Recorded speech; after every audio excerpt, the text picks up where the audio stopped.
چادر ما آزادی ما.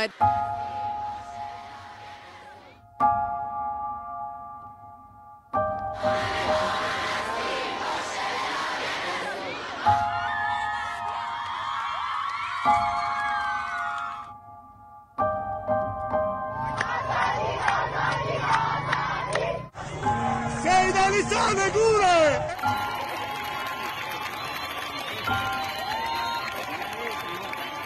بارها و اون همه شجاعتی که اون لحظه با آدم میدن، یک لحظه واقعا نفهمیدم چیکار کردم و یه همچین عملی انجام دادم. State television and the internet are popular sources of news in Iran.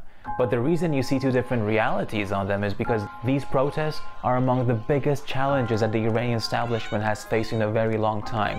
So it's no surprise that it simply will not show them or distorts reality.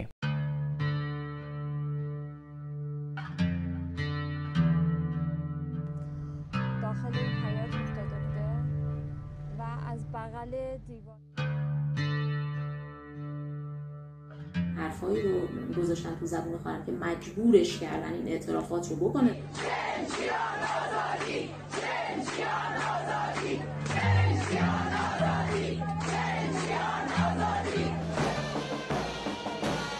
شهید سرهنگ دوم داوود عبداللهی که هفته‌ای نمیگذرد که مردم لرستان فرزندهای جاودانگی نثار امنیت این آب و خاک.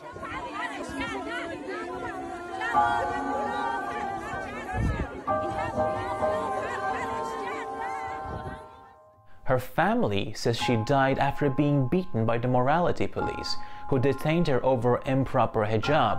State television aired CCTV footage from the police to support the official version of events, that Amini suddenly lost consciousness in custody and wasn't beaten.